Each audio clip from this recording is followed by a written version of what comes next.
Assalamualaikum warahmatullahi wabarakatuh. Di sini kami sebagai PA GT Luka Bakar Genap 2 akan menjelaskan hasil diskusi kelompok kami yang dianggotakan oleh saya sendiri, Devi Rahmat Fitriani, Tika Fatiara, Kiara Sulistiawati, dan Putri Nuryanti. Selanjutnya akan dibacakan oleh rekan saya, Tika. Baik, saya akan membacakan kasus dari pasien, yaitu Nona D, perempuan 15 tahun, pelajar tersengat listrik dari charger HP, pakaian terbakar. Diagnosis kombusio tingkat 2, 38%, pasien merasa sulit BAB, sulit menelan, merasa nyeri. Kemudian antropometri, tinggi badan 157 cm, berat badan 55 kg, biokimia HB 11,2 gram per desiliter, albumin 2,05 gram per desiliter, GDS 156 mg per desiliter, SGOT 64, SGPT 140, tensi 110 per 78, RR 25 kali per menit, suhu 38 derajat Celcius. Dengan pola makan, nasi 3 kali sehari 2 centong, rice cooker, ikan 3 kali per minggu 50 gram, daging ayam 3 kali seminggu 50 gram, sawi 3 kali sehari 100 gram, lauk nabati sering dikonsumsi adalah tahu 1 potong sedang 40 gram, frekuensi 2-3 kali seminggu. Sayur paling sering dikonsumsi, kacang panjang, bayam, labu siam, kol, wortel, setiap pengambilan 100 gram atau per gelas. Buah paling sering adalah pepaya, semangka, pisang, rata-rata 1 potong atau 100 gram, frekuensi 3-5 kali seminggu. Minum kopi kekinian 2 kali per minggu. Asesmen diketahui pasien memiliki IMT 22,3 atau gizi baik atau normal. Selanjutnya, data biokimia. Berdasarkan nilai lab, diketahui pasien memiliki HB, albumin rendah, GDS, SGOT, dan SGPT rendah, yang tinggi, yang berhubungan dengan masalah hati. Selanjutnya, data klinis pasien. Pasien dapat dikatakan demam karena memiliki suhu di atas rata-rata. Berdasarkan asupan riwayat makan pasien, diketahui tingkat konsumsinya energi, protein, lemak, dan karbohidrat semuanya berada pada kategori kurang. Riwayat personal pasien berumur 15 tahun, berjenis kelamin perempuan, dengan diagnosis kombusio. Pada riwayat medis, tingkat 2, 38% sudah sulit BAB dan sulit menelan dengan nyeri. Pekerjaan pelajar. Selanjutnya akan disampaikan oleh rekan saya. Diagnosis NI 1.1, peningkatan kebutuhan energi berkaitan dengan katabolic illness ditandai dengan demam, luka bakar derajat LB 38%.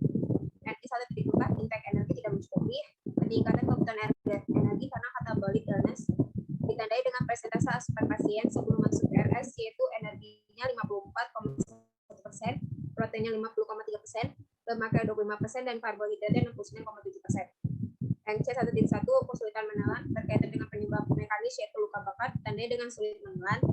NC 1.4, perubahan fungsi gastrointestinal berkaitan dengan akibat penyakit luka bakar ditandai dengan data riwayat pasien yang sulit mengalami BAB.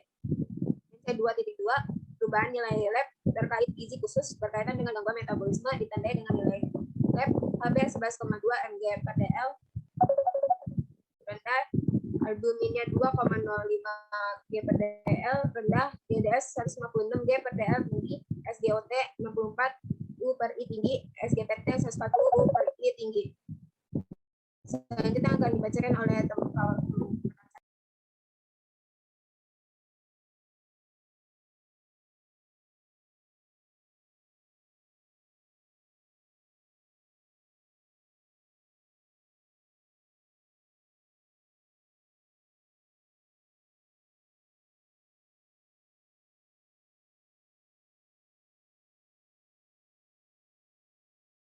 Selanjutnya, diet luka bakar. Diet dapat diberikan jika kondisi hemodinamik sudah stabil dan diharapkan dapat diberikan dalam waktu 12-24 jam pertama. Tujuan diet. Yang pertama adalah meminimalkan respons stres metabolik dengan mengontrol suhu lingkungan dan rasa nyeri. Yang kedua, memenuhi kebutuhan gizi dengan memberikan energi, protein, mikronutrien untuk mencegah penurunan berat badan. Yang ketiga, mencegah stres pada saluran cerna dengan pemberian enteral nutrisi secara kontinu dan acid. Yang keempat, mencegah terjadinya komplikasi kepada overfeeding. Yang kelima, membantu memperbaiki atau mengembalikan aktivitas normal. Selanjutnya ada prinsip diet. Yang pertama, kebutuhan energi. Harus diperhatikan sepsis, demam, trauma, multipel, atau stres. Mempertahankan berat badan dan mengontrol berat badan. Yang kedua, kebutuhan protein. Kebutuhan protein pada trauma luka akan meningkat karena adanya protein urin. Proses glukanogenesis dan penyembuhan luka.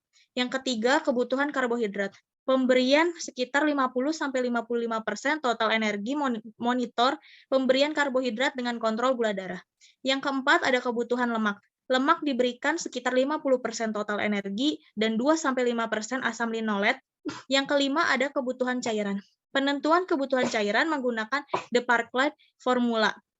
Yang keenam, ada kebutuhan vitamin dan mineral. Vitamin A diberikan 5.000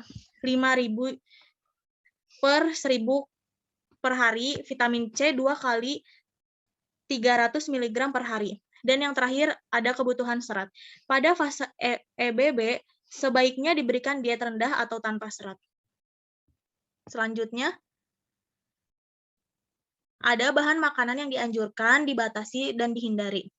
Bahan makanan yang pertama yaitu karbohidrat. Dianjurkan beras dibubur, roti dipanggang, atau dibubur, crackers, biskuit, tepungan, Harvard, dibubur atau dibuat puding, gula pasir, gula merah, gula aren, dan sirup. Yang dibatasi atau dihindarinya ada teh encer, kopi encer, coklat dalam jumlah terbatas.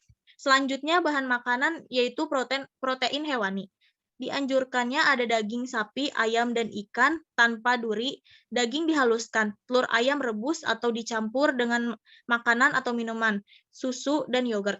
Dan yang dibatasi atau dihindari ada daging dan ayam berlemak, daging ayam, ikan, dan telur digoreng, daging ikan banyak duri seperti bandeng, mujair, mas, dan selar. Yang ketiga ada bahan makanan yaitu protein nabati. Yang dianjurkan yaitu tempe dan tahu digiling, kacang hijau, dan dihaluskan, susu kedelai. Yang dihindari atau dibatasi ada kacang-kacangan dan olahan serta kacang-kacangan yang bergas. Selanjutnya ada lemak. Yang dianjurkan yaitu minyak untuk menumis bumbu atau ditambahkan saat masakan mendidih dan santan encer. Yang dibatasi atau dihindari ada santan kental, minyak kelapa untuk menggoreng. Selanjutnya akan dibacakan oleh rekan saya. Selanjutnya sayuran. Yang dianjurkan yaitu sayuran rendah serat dan disaring atau dihaluskan. Yang harus dibatasi yaitu sayuran mentah, sayuran yang menimbulkan gas, contohnya lobak, kol, sawi, kembang kol, serta sayuran yang mengandung banyak serat, yaitu daun singkong, kangkung, nangka muda, dan keluih. Selanjutnya ada buah-buahan. Yang dianjurkan yaitu buah rendah serat yang disaring atau dibuat jus atau dihaluskan. Pepaya, semangka, melon, pisang, dan jeruk. Yang harus dihindari atau dibatasi ada buah-buahan yang banyak mengandung serat dan menimbulkan gas. Misalnya nangka, durian, kedondong, dan nanas. Selanjutnya bumbu-bumbu. Yang dianjurkan yaitu bumbu yang tidak tajam dalam jumlah yang terbatas seperti garam dan kecap. Yang harus dibatasi yaitu bumbu yang tajam seperti contohnya cabai dan merica. Selanjutnya minuman. Yang dianjurkan yaitu teh encer, kopi encer, coklat dalam jumlah terbatas. Yang harus dihindari atau dibatasi yaitu minuman yang mengandung alkohol, minuman yang mengandung soda. Selanjutnya kebutuhan gizi pasien dalam sehari yaitu energinya 2.498 kilokalori, karbohidrat 312,25 gram, lemak 69,38 gram, dan protein 156,12 gram. Untuk cairannya yaitu 8.360 ml. Selanjutnya monitoring dan evaluasi. Parameter yang pertama yaitu asupan makanan. Targetnya meningkatkan asupan makan menggunakan rumus pendekatan kebutuhan. Pelaksanaannya setiap hari. Selanjutnya antropometri. Targetnya mencegah penurunan berat badan dengan penimbangan berat badan dan IMT. Pelaksanaannya setiap minggu. Yang terakhir yaitu biokimia. Targetnya mencegah terjadinya kekurangan zat gizi mikro dengan melakukan pemeriksaan biokimia. Pelaksanaannya yaitu setiap 2 minggu.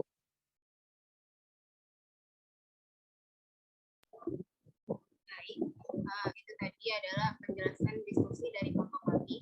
Selebihnya kurang